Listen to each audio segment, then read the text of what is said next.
Max Gorlin, Melbourne Football Club. You're listening to the Coaches Panel. This is Nat Fyfe from the Fremantle Footy Club. Trent Cotchin from the Richmond Footy Club. Scott Pendlebury from the Collingwood Football Club. You're listening to the Coaches Panel. Patrick Cooch from the Carlton Footy Club. It's Rory Sloane here from the Adelaide Crows. This is Tom Mitchell from the Hawthorn Footy Club, and you're listening to the Coaches Panel. Hey friends, you got MJ from the Coaches Panel. I hope you're well. Welcome back to what has been a crazy week for fantasy footy coaches. We've deliberately recorded this episode as late in the round or as weak as possible for this very reason. Things are changing a lot super fast, and we want to make sure the information we give you and the content we provide is as valid and helpful as possible. And that's what we're doing on this laser sharp podcast episode. Joining me on this podcast, and there's a fair chunk of stuff we're going to power through, is Kane. Hello, buddy. How you doing? Very well, MJ. Yeah, there's been a lot of news, a lot of stuff to sift through. It seems like we have done a full 360. We've sort of ended up back where we started in the terms of at this point of recording. I think we're probably going to say that 100 times tonight, but the Gold Coast and Hawthorn game will go ahead. Yes, There's been some venue changes. Some games have been moved to Sydney. For a fantasy perspective, doesn't really impact us. If they're going ahead, which at this point in time, we have to assume they are. Probably the trade plans you had, really early on a Monday, late on a Sunday, probably still hold true. For the most part, if they're good plans, they should. So you might have heard, maybe you heard on Wednesday night, that it was the best 18 in SuperCoach. The impending thought was DreamTeam would be the same, and AFL Fantasy was to be determined. And some coaches were thinking, okay, we'll probably get averages like we did last year. Here's what it is. It's not 4 weeks of bye rounds. It is still at this stage of time, 3 multi-bye rounds of round 12, round 13, and round 14. To be clear, those 3 weeks are the rules you've been building to all year. Best 18 is what's going to count. So 18 available options, 3 trades a week across all the formats. In AFL Fantasy, it's use them or lose them, while DT and SuperCoach, they are coming out of your bank of 30 trades. So before we look at buy rounds, and of course, there is some buy round advice we've given our Patreons. If you want to go and check that out, that all the links for our Patreon army, you can find that at coachespanel.tv. But Kane, it feels like a really interesting week on a couple of levels. And one of them is because we got, certainly in Dream Team and Fantasy, but solid enough scores out of these two cash cows that have had a couple of price rises now. I'm alluding to Ryan Byrnes from St Kilda and Caleb Poulter from Collingwood. Both had underwhelming performances on the weekend from getting the 4 points, but both of those two were arguably inside their squad's best performances. They've been named, barring injury, they should play at this point in time. But they've already had a couple of price rises. But of all our cash cow options that are coming through, they seem to be ones that coaches are considering. So I'll pose the question to you like this to kick off the episode. If you're a non-Byrnes and Poulter owner across the formats, are they viable options this week? I think they absolutely are, MJ. Now, the really hard thing is, like you said, they've had a couple price rises. So unfortunately, like points, we've missed that cash for people that jump on now. People that jumped on earlier, particularly with Byrnes, there was a lot of job security issues initially. There was a Seb Ross out of the side at one point, and obviously the Saints team has not been firing. But like you said, on the weekend, he was one of the, I think he might bright have been spots, best. really. Yeah. He was definitely probably in their best 6. Now, it was a 111-point loss, but credit to Ryan, he's actually, the job security, you feel really good about it now. Obviously, you feel better when he's just turned up too. Clearly got his hands on the footy, worked really hard, and it says a lot about him as a player to do that in a loss when the team as a whole aren't performing. Because we know that's the criticism of a lot of their players. Mainly Bradley Hill wears a lot of that. When the team's going well, so is he. Now, that's always chicken and the egg, isn't it, MJ? If the team's going well, Brad Hill goes well, and then vice versa. So credit to Ryan Byrnes. Job security does look good, and then Poulter as well. Really hard work, kicked that really timely goal. Obviously, that was a really heartbreaking loss for the Pies because they were great all day. They really took it up to the Power. But in the end, the Power won. But Poulter, extremely impressive. Hasn't left that side since he came in. No. Really hard worker on the outside, finds all the ball, good build, ticks a lot of boxes. And obviously the major box that we're loving with both of these guys is they have the last buy. So we have the ability to run them all the way up. that big score that we had on the weekend will roll out as we head in to that buy. So you're probably going to be able to move them what you'd think at real peak price. Now, the tricky thing is, and this is what makes this decision hard, is how much cash are we going to get by the time we move these guys on? We're talking 2 to 3 price rises. You know, both of these guys, I will preface it with this. They did flag today in Gill's press conference, there could be fixture changes because this situation is so fluid and moving around. So that is a risk. Now, it's probably a very small likelihood that, you know, the Collingwood and St Kilda buy will be moved from round 14. But in this current climate, it is more of a possibility than it was a couple of days ago. So you got to work at the cash. Now, 2 price rises in a DT and SC situation. Helpful. What are you talking, MJ? You're probably talking somewhere between 75 at a low to 70 to 120. Yeah. 150 is really hard unless you go bang again with probably a 90 plus. Because they are in that price range now where, you know, the real big jump has probably already happened, which was last week. But again, he's 120K. It's quick cash. Worth the trade? Is it worth the trade? You know, we've got a couple of debutants already named. We've got, you know, another fellow Saint, Oscar Claverino, who's a key position defender. You know, you wouldn't have him at the top of your priority list. Again, that's another line in that Saints team that has been chopping and changing all year. They've had no continuity in that part of the ground. Now, Riley Garcia is a midfielder. He's come in for Adam Treloar. It's a great opportunity. Again, do you really want to grab him on debut against Melbourne, who's been a really hard team, and that Bulldogs side is stacked? Probably not. So the one that really jumps out is Trent Bianco. We've been pumping him up for a while. The numbers speak for themselves. The guy in his 2 VFL games has pretty much had mid-20s in disposals, led the team in tackles. He ticks a lot of boxes from a fantasy perspective. Even as a junior, MJ, we spoke about him because his junior numbers were great. He had that score build that we like. Again, the risk is we've had this story before. Well, you think about Collingwood, we've got Rantel, McRae, Kelly. So there's always this concern that keeps coming from Collingwood of at any given moment, they're going to flick the switch and change. And it's why people might have hesitated on Poulter right at the very start of going, I know how this game plays. I know this narrative out of Collingwood. Whereas Poulter's just been so good. That's the thing. He seized it, hasn't he, MJ? He seized that opportunity and he's produced a great score. He's also got DPP. So Poulter's obviously your mid-forward. Bianco's your mid-back. You cannot have enough DPP at this time of year. The amount of times in the buy period you can get bailed out by doing a DPP move, it is invaluable. And in particular, a guy on the round 14, 14, Bianco, you're going to run him to that buy, but you'll probably hold. He's probably not a guy that you move on at his buy, I wouldn't think, unless you're really in trouble. So what happens then is, MJ, you're bringing in a guy at a base price. Obviously, your expectation is, I want him to play for 3 weeks. Correct. I need 3 games out of you. Particularly, you want 12 and 13, sit on the pine in 14. You got a DPP flexibility for the rest of the year. I hope you're on the pine. If you're not, at least it gives you something to move. Me an extra option. So that's really the decision is a lot easier in DT and SC. You can have a look for 2 weeks. If he plays round 13, you can trade him. It's a bit easier. It doesn't now, matter. AF, it is very hard when we get to this point in the season to get bargain basement players. Particularly ones, like I mentioned before, that we've flagged before, have shown great scoring potential. And again, that's just junior numbers. But when we see 2 VFL games, he's only played 2. He did have a knee injury pre-season. That's right. He has ticked the boxes as good as anyone. So now you've got to think, the point that Collingwood's at in their season, they're not making finals.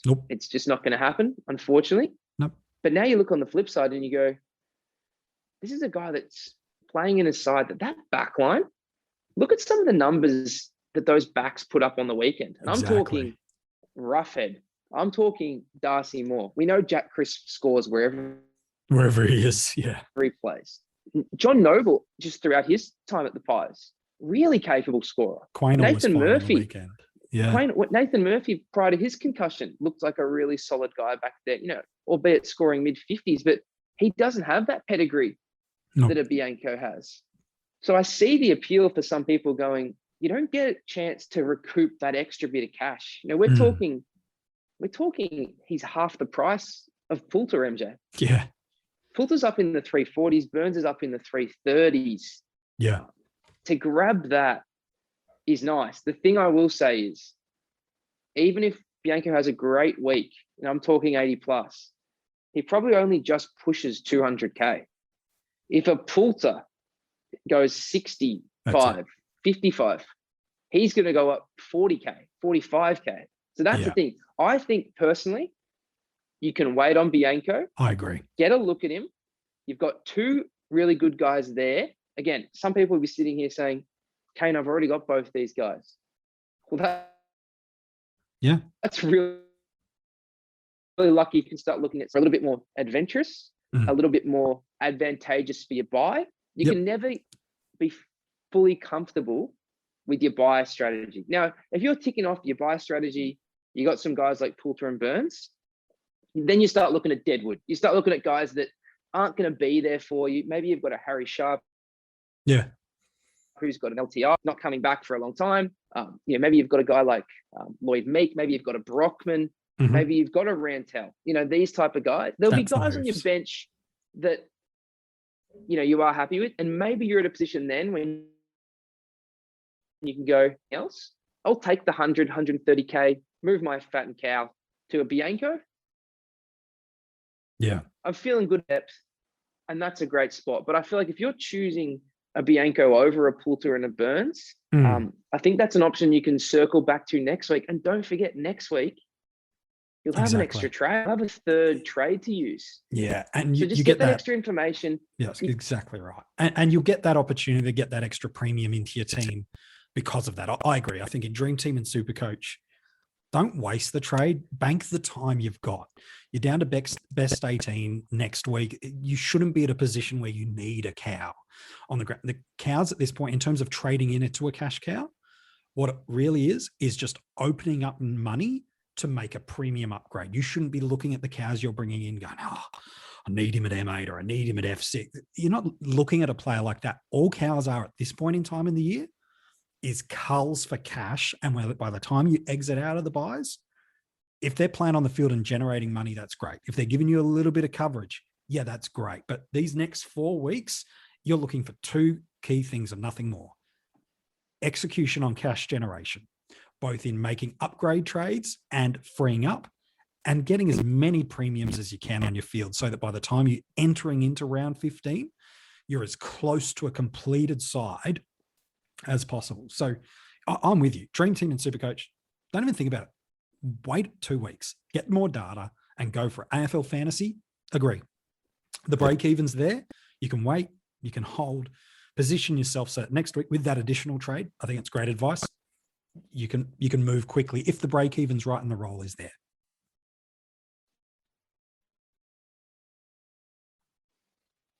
One thing I will say, Janko, in DT and SC is that's a format where you are really trying to acquire these guys, the top guys in their line.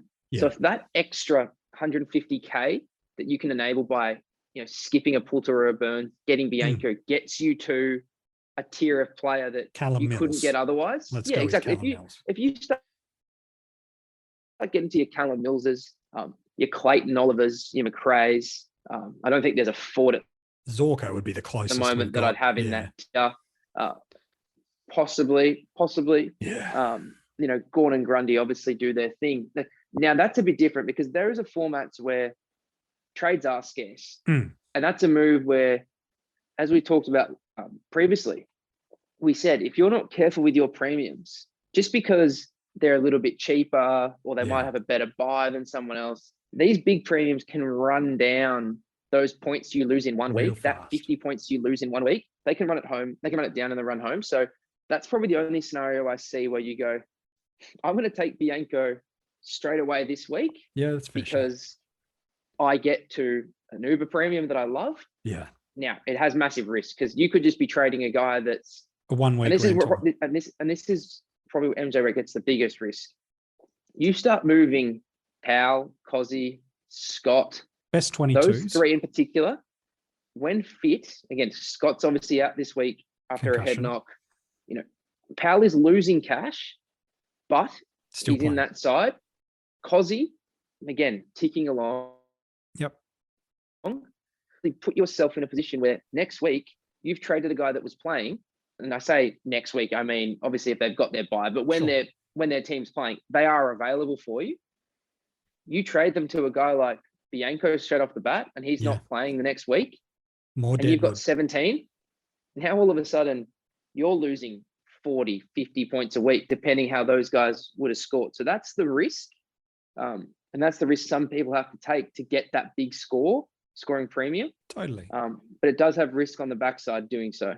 Yeah, I think it's a real fascinating one. And it gets to this interesting point too. And a month ago, and even the weeks prior, I've been really big on, hey, don't trade into these guys that have got this first buy round, especially with your stepping stones or your cash cow options, because you're stunting that growth opportunity. But if we were to look at the teams that at least that we know right now are on the round 12 buy. Now, the caveat is that Kane did so brilliantly at the top of this episode was things are changing constantly. Remember, 24 hours ago, it was a best 18 in SuperCoach this week. Now it's a full round. So with AFL clubs and players and fixtures and grounds, things are moving. The AFL will want over this next 3 weeks, they do have some freedom and flexibility because at least with their commercial interests, there are already going to be a limited number of games. So they've got some moving pieces over these next 3 weeks, while the potential only one major week of impact in Melbourne with the snap lockdown that's happening there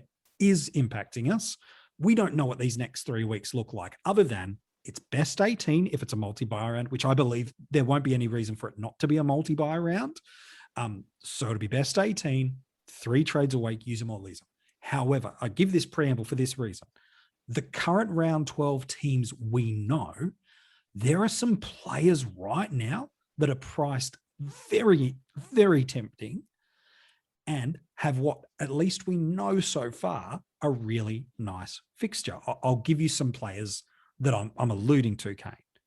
Nick Haynes in SuperCoach, I think by the end of this week, he's going to be 300,000. And he's averaged over his past 2 years, 98 and 87, finally, after playing on the wing. And we've seen GWS adjust and move now that their key pillars are back, like Whitfield, that they've moved Kelly back into the mids. We've seen Haynes back in defensive because these great strong ball users don't have to replace these roles. They're not plug and playing options. You've got Josh Kelly, who's had 3 great tons in a row. Lockie Whitfield, probably the best game I've seen him play last week. And we know historically what he can be. Tom Mitchell has had 2 big weeks out of the last 3, got a really nice matchup, and away we go. Then you've got coming shortly, probably after the bye, not a trade for now, but a Patrick Dangerfield coming into a weekend forward line. We've got 5 or 6 really nice options with good value and good fixtures coming through. Here's my question after all that. Can you trade in a player that has a known round 12 bye where you will get 1 game this week? You will not get them next week, but it helps your structure over the final 13 weeks. Can you make those trades? Absolutely, MJ. In short, absolutely you can, because especially for the players that you mentioned there, maybe outside of Haynes, people would not classify him as a premium. Again, if he gets back to the numbers that you mentioned the last 2 years, at that price, he's absolutely someone you'd think about keeping till at least the very, very end of the season where it's ultra luxurious. But those other guys, Kelly, Dangerfield, Tom Mitchell as examples, Yeah. Throw Aaron Hall in as well, maybe to replace Absolutely. Dangerfield because he's up and about right now and Danger's obviously coming back. Absolutely can, because really, when you're picking those guys, especially as I mentioned in DT and SuperCoach formats, they're keepers for the year. That's their intention. So when you're thinking about the year, yeah, as you said, if we want to pick out numbers, we could say they're only playing 1 game in the next 2 weeks. But realistically, anyone you pick now is playing hopefully if they stay fit, Yeah. and they're going to play they're going to miss one game for the remainder of the year. You Yeah. know, that no player, we don't have in-season trade player would not have a buy round, but we don't. Everyone is going to miss a round due to the buys. And there is some advantage in trading in a player. You know, we've seen people, MJ, trade in players who are premiums in their buy round. Yeah, because it helps them with the moves they want to make. Yeah, because they want to set themselves up for a future week. So I have no issue with it. I just feel they have to be keeper worthy in my mind, or such extraordinary value, or you have such a good buy structure that you make the move now. Because buy, you know, a lot of people say, you know, you want to have a lot of bodies. The thing with the buys is you don't want too many bodies. You want to make sure you've got enough bodies. There's no point having 22 available in the first if it doesn't really help you. Again, as you always say, MJ, the buys is good as, you know, you've got to view the 3 rounds as one week. One big week. Again, you could have a great week and rise the rankings. Yeah, because, you know, everyone's differently. It's a really exciting period for that way because a lot of stuff can happen. But my point is, sometimes by just getting 18 through the first week, you can really push in the other weeks and make moves to boost that. You know, often the people who get through that first 22, maybe they got lucky with a couple of cash cows that they thought would be playing or wouldn't be playing. And as we've seen, sometimes having 22 isn't better than 18. If you're pulling out scores of 30, 40, 40, and your 18th score was 45, like you haven't really gained that much. So yeah, I have no problem about it at all. You just want to make sure that they are a player that you really, really want. You know, you're not just going, oh, it's a great matchup this week. You know, you really got to be, especially in those limited trade formats, going, this is a guy I wanted for the year. Oh, year. I can afford it. I'm not gonna have 14 guys the first buy round. So yeah, I got no problem at all. And some of those guys you mentioned are genuine elite guys in that category, don't they? And that's the thing I see with coaches. It happens every single year is they get preoccupied with the amount of numbers on field. They get preoccupied with backloading the buys. Like, just think about round 14 for a second in terms of the cows people are aiming to move on. You've got 2 trades this week, then 2 rolling locks of 3. So you could use a maximum of 11 trades between now and then. Now in the limited trades formats, that's about a third. That's more than a third of your available trade. So I don't know a lot of people that plan to go that heavy, but let's throw that out. These are the cows people will be considering moving on at the back of these multi-buy rounds. Jordan will be moving him on. Collier Dawkins through the midfield will be wanting to move him on. Byrnes will be wanting to move him on. Have I mentioned Jordan yet? I think I have, but I want to mention him again just in case I haven't. You have Chad Warner. Then you've also got Caleb Poulter. Then you've got a bunch of new ones that have come through this round that people might be looking at, like a Bianco. Then you've got the potential dead weight cows that you might want to be looking to get rid of from round 14, such as a Finlay McRae. There's 5 or 6 guys right there already that have hit their peak value, with probably the exceptions of Byrnes and Poulter. You can't have them all playing through 12 and 13 to maximize points on field and then just think in 3 trades, you'll magically get rid of them. It's why you need to see not just these next 3 weeks or 4 weeks as one big week from a buy round. You need to go, okay, we are entering into round 11. What does my team look like? Entering into round 15. What does my team look like? Okay, now you're forecasting, and forecasting can change. It's basic math here of going, what do I team look like? Who do I want to trade in? When do I need to trade them out? How can I afford that? When should I be doing it? And MJ, that is why people say they want to avoid round 12, because if you take on a round 13 or 14 player, just say you take on one of them, you've got options. Because what happens is you might be looking at your team now, and we speak about, count your premiums. That's right. Because you can rely there. You might come to round 13 and go, wow, I wasn't expecting to get Rantel, McRae, and Brockman all named. You might get lucky. I thought you might get lucky and have 21 then. Now what can you do? okay, that round 14 guy that I'm banking on right now in Jordan, you know what? I've already got 21. So what, And you know he's what at I'm going to peak do? price I'm going to move him on. I'm going to now. move him on to around 12 player. That's the advantage of a later buy. You can see. And if you do want to trade, you have the option of trading to people off the buy. That's why people say ideally the last buy, because you've got 2 weeks to look at it and you've got 12 teams available to trade to. Yeah. But even still, the middle buy, at least you have 6 teams to choose from. Correct. If you want to trade. Now, as you said, you may go, I don't want to trade Riley Collier-Dawkins at his buy because I'm okay in round 13. And, I want to keep him for the rest of the year as cover, whatever your reason may be. That is why that discussion that we had earlier about can you trade in a round 12 guy, or to keep it simple, a first round buy team or player comes in, because everyone goes, if I choose someone in 13 or 14, at least I have the option to move them to someone that's had the buy. If you do it in round 12, you can't do that. So that's why that conversation comes up a lot. But you're right.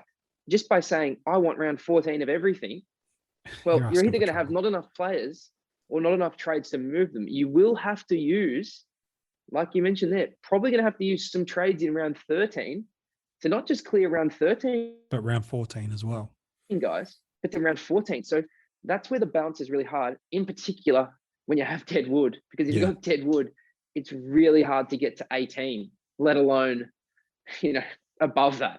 Yeah. I think it's a really interesting point now is we're starting to see, like you've said, this bunch of deadwood guys. Like I think Brockman will come in and have to play at some point because he's done well at VFL level. McRae, I'm not sold. I think outside of one good quarter. MJ, it has to be in the next 3 weeks. That's the issue. Because if it's not, here. It's not, will we see him again? I think we will see him again. But the question everyone wants to know is, I don't need him after round 14. No. I don't ever want to see him, Finn McRae on my field again. No. I want to have a full premium team by then. That's right. Will he appear in the next? Will Rantel appear in the next 3 weeks? Will Brockman appear in the next? Like, that's what people have to ask themselves. Correct. Because, and again, I think a lot of coaches have done this for a reason. I don't want to trade a guy that's made no cash or very little cash. I want to just hope they reappear. Yep. They come back in like a high one did. Now, you hope they stick around. Sure. But that's why people who, especially people who are doing well, they're aggressive. They want to get their team as quick as full premium as possible. Mm-hmm. They're not trading those guys. They're going, I'm just going to cycle the guys that are making cash. That's right. And hope they appear. Now the time's arrived. It's now. They appear in the next 3? I don't know. I sure hope so. But I think we have to, like you said, prepare that we're not going to get lucky. Now, That's right. This is when you've got to make another decision. Do you just say, well, you know what?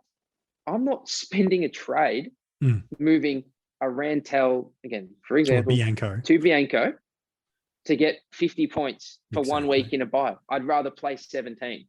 Because as you know, MJ, at the end of the season, those final 3-4 weeks, there's going to be injuries, surgeries that get put in, all those things.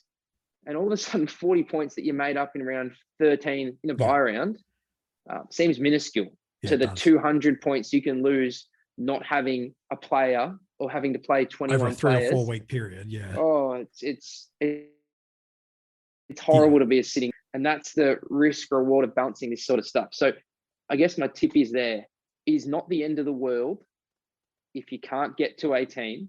Don't break your side. Don't break your structure. Don't start moving guys because they're playing 1 week as cash cows. That's right. Because you're only going to dig yourself a deeper hole. Massive hole.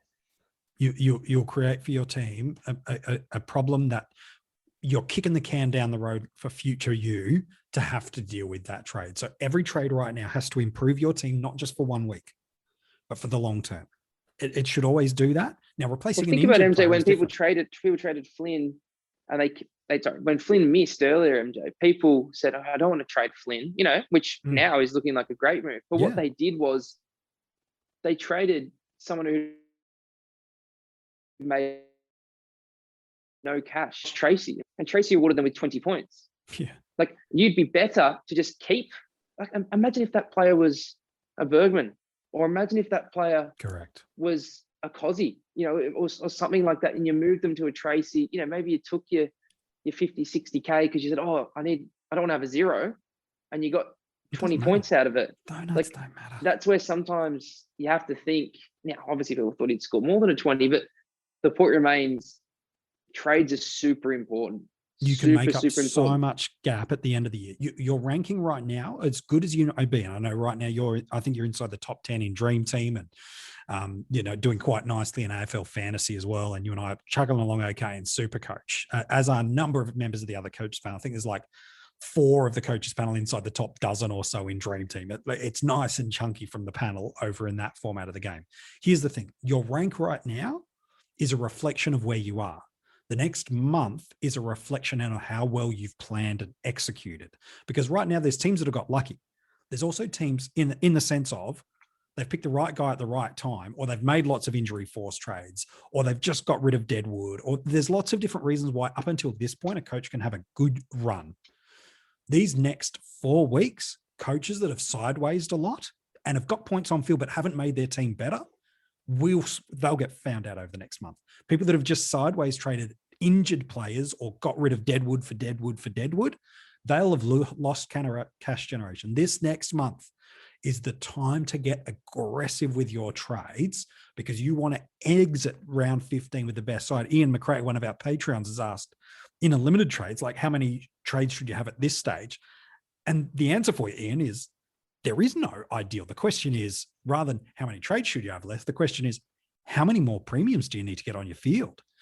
That should determine how many trades you need. Because in Dream Team and SuperCoach, for an upgrade, bank 2. It's going to cost you an upgrade and a downgrade for every single premium. So if you've got 6 more to go, that's going to cost you 12 trades. How many you got left? Because what you do want to have is 3 to 4 over the back end of the year. Now, the back end of the year could be from round 15 onwards if your team's locked. But you want 3 to 4 because, like you said, injuries will happen. Restings will happen in key times. And if you're in contention, my advice, and I know Rids has said it for way longer than I have, is if you're in contention, go all in, because you never know if you'll be in contention next year. You never know if you get the bad luck of injuries. You never know. And there is luck as a factor in the game. But if you're in contention, and contention is you're within 100 points a week from now to the end of the year. If you're within 100 points of the number 1 rank leader, have a crack. Have a go. It'd be better to finish at 2,000 or 5,000 or 20,000, knowing you had a crack, rather than just conserve your way and drip feed your way to a rank of 1,500. That's a meh ranking. It does nothing. Either go for it and it goes great and you get inside the top 100, you get inside the top 50, you'll win the prize, or you end up in the back of the pack, in the pack 20,000, and you just go, what happened? I was aggressive. Didn't work out for me, but I learned a lot. That's how you should be approaching this next month. Well, that's the thing, MJ. It's hard to give advice if you're not playing the game, if you're not really dialed in, because when you've had those experiences in the past, and I think we've all had moments that stick in our memory going, geez, it was a 50-50 decision. One for me a few years back was, do I grab Buddy Franklin or Toby Green when he was moving into the midfield? I think it was maybe his 2nd or 3rd year. And I took, I took the established guy.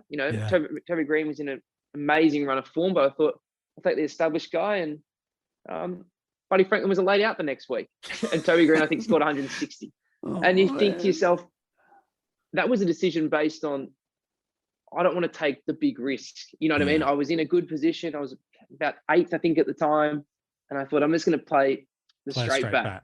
And I think to myself, when I play now, I think, don't be scared to pick that guy if you like what he's doing, just because it's different. And the only way you can learn is by taking those things, and they will help you in the future, because that's a beautiful thing about playing this game.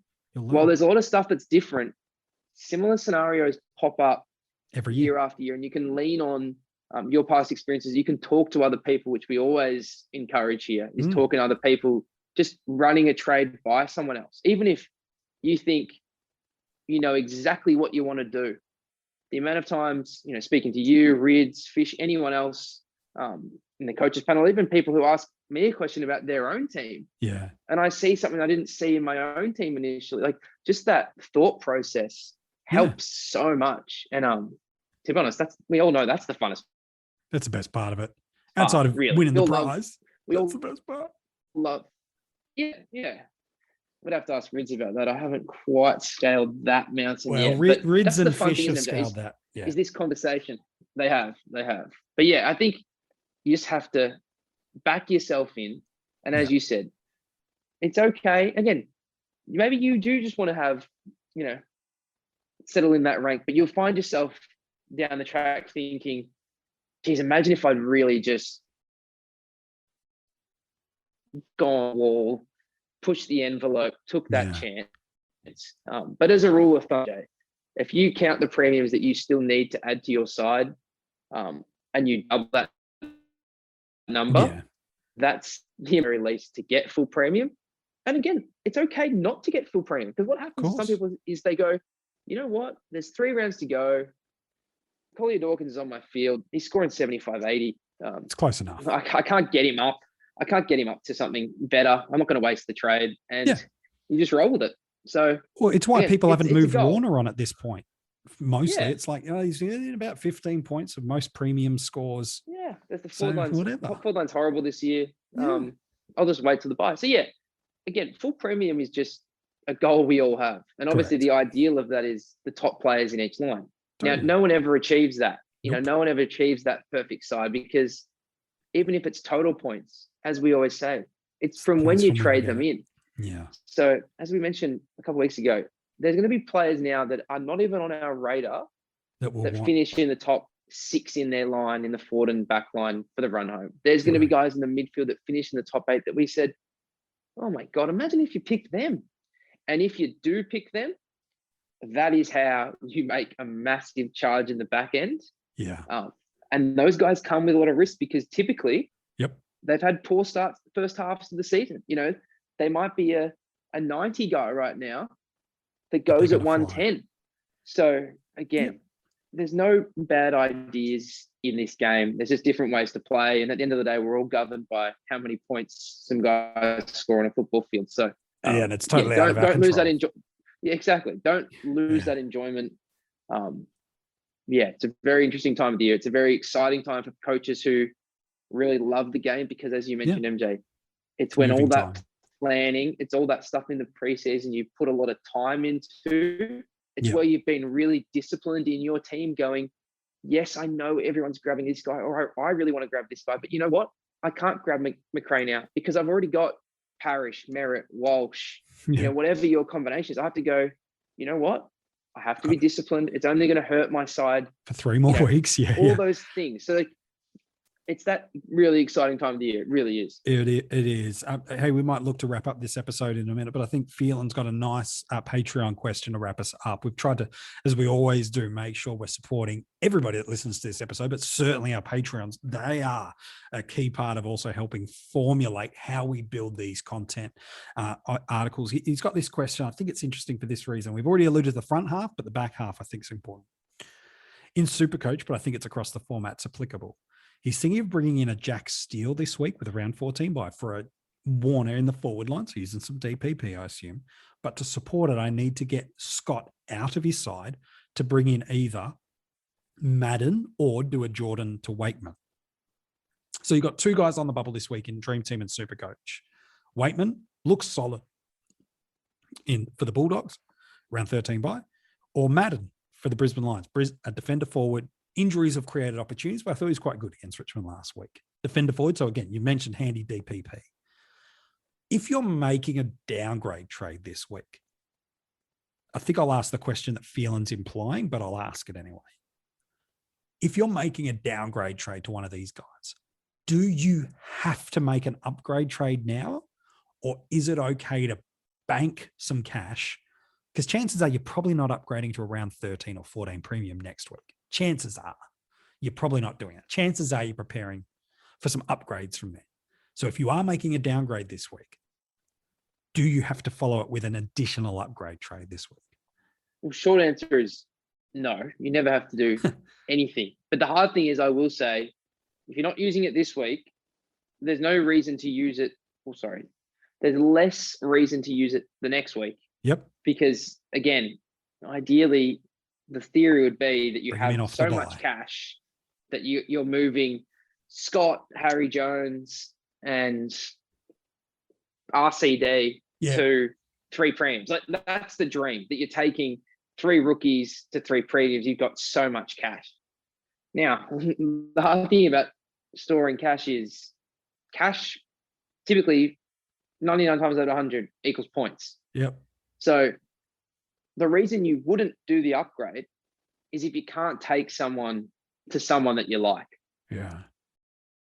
If your bench is all, still got cash to make, or they're dead wood, yeah, of course, it's no problem to wait. Typically when we don't go one up, one down, it's because we love the cows. I need these 2 cows this week. Yeah. I'll worry about the upgrade in the future, because in the long run, these guys are good scorers. They're going to make me tons of money. But typically, 1 up, 1 down works well because it increases your scoring capacity on field. So Yeah. I wouldn't be holding an upgrade because you want to wait for them off the bye, because those points you could get this week and potentially the following weeks, depending on the player that you pick. True. Those are points right here, right now. Right now. We all know, MJ, what happens sometimes when you wait. You have this great plan, and then all of a sudden someone gets injured. Yeah. You got to replace a premium player, and guess what Ruins your happens? plan. That 200K that you had in the bank Still sits. doesn't go anywhere. Yeah. Personally, a couple of weeks ago, had a nice plan. Rowan Marshall goes down. And I had another injured player whose name escapes me at the moment. But my point is, I couldn't utilize that cash Yeah. because it was just injured player to another injured player. And then there's another week where I'm going, geez, if I did that upgrade last week, I'd have a stronger side. So that's the thing that we run into. So that's the risk. Now, Yeah. I do love the theory of having this cash. And like I said, if you got no cows to take up to premiums that you like, totally fine to sit and wait, let them fatten a little bit more. But it does come with a risk, just hoarding cash for the sake of hoarding cash because you think you're going to make it all back in a couple of moves. Yeah, it's some really, really good advice. So here's what you know. This week, full complement of footy on the horizon for you. Next week, and then subsequent 2 weeks, bye rounds, best 18, and as best we know, we're clear on what those 6 teams are. The good news is this: if things change, everybody that plays this game is in the exact same position as you. Now, some might get a little bit more luck and rub of the green along the way. That's a part of the year. Luck is a factor. Let's put it this way. If I said to you at the start of last weekend, Jackson McRae is going to pop in SuperCoach a 149, but he's still going to be 50 points worse off than what many other people picked as a captaincy score. Most weeks you would have said, I'm banking the McRae score. I'm banking it. Every week. But now I know Oliver's got a great history against the Crows the past 2 years, but the point is, that's luck. That's just a part of the luck in the game. People that picked Gawn over Oliver, you would have thought Gawn would smash O'Brien, and he did a good score. It was a 120-odd score across the formats. It's a good score. But Oliver was just that big. You know what always gets me, MJ? You mentioned those good teams before the review. And we're the same. This is my team more or less. And you think, how did this happen? Rookie roulette, captain score. Like, that's the luck. 50, 100 points here and there. 50, 100 points times 10, MJ. We're around, that's 1,000 points on a couple of tosses of the coin. Now, you remember the start of the year where people were putting James Jordan on the bench and some had him on the field. Some had Poulter this week on the ground. Start balancing out. Maybe you take a bit more of a risk with a VC and you get one. Yeah. Someone on the flip side gets an injury to their captain. Well, they pick a Merritt 2 weeks ago. Yeah, exactly. Again, that's why you're never really at it. Even if you think you're a like for like team, you can find these little edges. Sometimes, MJ, it's going, you know what? I've got this premium. He's got a tough matchup. I can loop it with my other, maybe it's a Cozzy. And sometimes you just take a 10 points here, take a 20 points here. And the game can change very quickly. the game can change very, very quickly. So don't lose hope because you're not happy with your rank right now. Always say finish the season out, but at the very least, get through the buys. Yeah. See where you're Maybe things will turn, because if things turn your way in the buys and the majority of the competition has some misfortune, maybe there's that premium player that's been killing and they have a couple of poor games. It's just a game that can turn super quickly. And even if it's not working for you, again, as we always say, try some different stuff and learn for the next year when you're in a similar position. And maybe this time next year, you are in a really good position. And you've seen an example because you played it out. As I said, don't quit. Don't quit on it. No. No, I think it's a nice way to finish off this episode. Hey, mate, appreciate your work. I know you and I are both hitting into lockdown life over the next 7 days. So footy and our families are going to be our friends over the next 7 days. Appreciate your work, my friend. No worries, MJ. Pleasure as always. If you want to go check out a bunch of different articles that are landed right throughout the week, all the links for that are at coachespanel.tv. You can also find all the links there to support us and join our Patreon supporter group, where there are tiers and levels and exclusive access and a bunch of other different rewards. All the links for that, coachespanel.tv. And if you are loving this podcast that we do every single week, there's an exclusive Patreon one that gets dropped that you won't hear anywhere else. So you can go and check that out. But if you are loving these, make sure you follow, subscribe, leave a nice 5-star rating and review. It helps others in the fantasy community know what you already do about the Coaches Panel. All right. Last week before the buys. Good luck. I hope it all goes your way, that you win rookie roulette, that your captaincy calls nail, and that you just enjoy a week of footy after what has been a crazy week for a lot of people. Good luck. And from all of us here at the Coaches Panel, we'll chat to you soon.